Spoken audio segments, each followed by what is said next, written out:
नमस्कार, Uday classes A to Z solution में आप सभी शिक्षक साथियों का हार्दिक स्वागत है। अभी थोड़ी देर पहले माध्यमिक शिक्षा निदेशक के द्वारा सक्षमता परीक्षा के लिए सिलेबस जारी कर दिया गया है।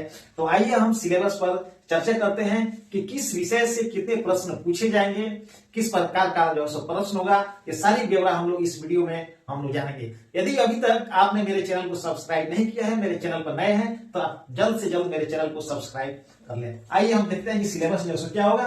सक्षमता परीक्षा सिलेबस 2024 यानी 2024 में सक्षमता परीक्षा यानी 26 जनवरी को विज्ञापन जारी होने वाला है और 1 फरवरी से ऑनलाइन आवेदन होगा। पिछले वीडियो में ये सारी जानकारी मैं आप लोगों को दे चुका हूं। ये खास वीडियो सिर्फ सिलेबस को लेकर के है कि सिलेबस में क्या क्या जो पूछेगा और किस विषय से कितना प्रश्न होगा। तो इस सिलेबस में 3 भाग होगा। जैसे कि मार्गदर्शिका में ये स्पष्ट है, लिखा हुआ है। इसका जो सिलेबस होगा बीपीएससी टीआरई 1 और टीआरई 2 पर जो के आधार पर होगा। तो टीआरई 1 और टीआरई 2 में जिस प्रकार का सिलेबस था उसी प्रकार का सिलेबस इसमें होगा। तो आइए हम देखते हैं इसमें होगा। इसमें भी 3 भाग होगा। तो भाग 1 में जो है वो भाषा अर्हता है। भाषा अर्हता यानी 30 अंक का होगा और ये 30 प्रश्न होंगे। और भाषा अर्हता में आपको जो सामान्य जो भाषा है, हिंदी, उर्दू, बांग्ला, संस्कृत, इंग्लिश, इससे जो है सो प्रश्न पूछे जाएंगे। समान जो 30 प्रश्न होंगे जो कि सिर्फ एक क्वालिफाइंग नेचर का होगा, जैसा कि टीआरई 1 और टीआरई 2 में था। और इसमें अब किस प्रकार का होगा, भाषा का जो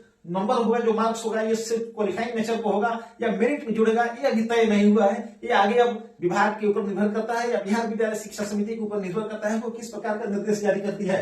अब जो भाग 2 है, भाग 2 में आपको पूछेगा सामान्य अध्ययन, जिसमें 40 प्रश्न होंगे। 40 प्रश्न होंगे यानी कि 40 नंबर का होगा, 40 अंक का होगा। जो सामान्य अध्ययन के होंगे तो सामान्य अध्ययन के लिए इसमें आपको पूछेगा प्राथमिक गणित, मानसिक क्षमता परीक्षण, सामान्य जागरूकता, सामान्य विज्ञान, सामाजिक विज्ञान और भारतीय राष्ट्रीय आंदोलन, भूगोल और पर्यावरण जो है शामिल है इसमें सामान्य अध्ययन में, जो कि 40 अंक का होगा यानी कि 40 प्रश्न जो पूछेगा। इसका जो भाग 3 होगा तो भाग 3 आपको सामान्य विषय है यानी कि जो वर्ग 1 से 5 के जो शिक्षक यानी जो बेसिक ग्रेड के शिक्षक होंगे तो उसके लिए जो योग्यता निर्धारित है यानी जो इंटरमीडिएट जो पास है, तो उस स्तर पे वर्ग 1 से 5 का जो आपका सिलेबस है उसी से प्रश्न होगा, लेकिन उसका जो स्तर होगा वो इंटरमीडिएट लेवल का होगा। इसी तरह से जो 6 to 8 के जो शिक्षक होंगे यानी कि जो स्नातक ग्रेड के शिक्षक होंगे उनके लिए जो भाग 3 जो होगा, तो भाग 3 आपको 6 to 8 का जो सिलेबस होगा और उसका जो लेवल है शिक्षक का जो योग्यता, शैक्षणिक योग्यता जो है बीए, बीएड, जो डीएलएड है, तो उस स्तर का उसका जो प्रश्न होगा। उसी तरह से 9, 10 का जो होगा तो 9, 10 का जो सिलेबस है और उसमें आपको विषय, आपको सामान्य विषय उसमें जो चुना होगा, जैसे हिंदी है, अंग्रेजी है, गणित है या संस्कृत है या संगीत है, उर्दू है या बांग्ला है या सामाजिक विज्ञान है। तो जो विषय उसमें जो आप चुनेंगे तो उस विषय से इसमें 80 प्रश्न उसमें जो पूछा जाएगा यानी कि 80 अंक का होगा। और इसी तरह से 10+2 यानी 11वीं और 12वीं के जो शिक्षक, जो नियोजित शिक्षक होंगे, जो सक्षमता परीक्षा के लिए जो फॉर्म भरेंगे, उनके लिए भी अपना जो विषय, जो उनका जो विषय होगा वो सामाजिक विज्ञान है, जैसे राजनीति विज्ञान है, इतिहास हो, फिलॉसफी हो, हिंदी हो, इंग्लिश हो, संगीत हो, भौतिकी हो, विज्ञान हो। इस तरह से जो भी विषय है, जो विषय जो सिलेक्ट करेंगे उस विषय से उनको 80 प्रश्न यानी 80 अंक का जो है पूछा जाएगा। तो इस तरह से जो कुल जो प्रश्नों की जो संख्या होगी वो 150 होगा, तो अंक भी 150 होगा। और इसमें किसी भी प्रकार का निगेटिव मार्किंग जो नहीं होगा। अभी तक इसी कोई चर्चा नहीं है। अब सिर्फ ये बात है कि ये 30 प्रश्न जो होगा भाषा अर्हता का जो 30 अंक का होगा, तो टीआरई 1 में ये अलग से 100 नंबर का परीक्षा हुआ था और टीआरई 2 में इसको एक ही साथ से उसको जोड़ दिया गया था, मुख्य विषय के साथ ही जोड़ दिया गया था। टोटल 150 अंक का परीक्षा हुआ था टीआरई 2 में।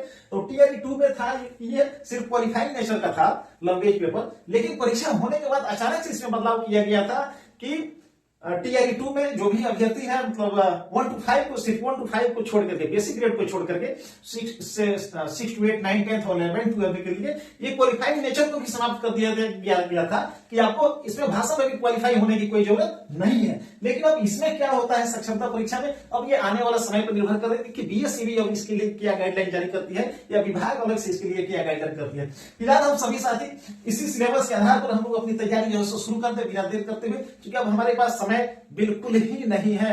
मैं पुनः आप लोगों को एक बार बहुत बहुत धन्यवाद जो व्यक्त करना चाहता हूं, क्योंकि आप लोगों से जो प्रेम और स्नेह मेरे चैनल को मिल रहा है, इसके लिए आप सभी सबका धन्यवाद और आभार मैं व्यक्त करता हूं। फिर मिलेंगे अगले वीडियो में, तब तक के लिए धन्यवाद, नमस्कार।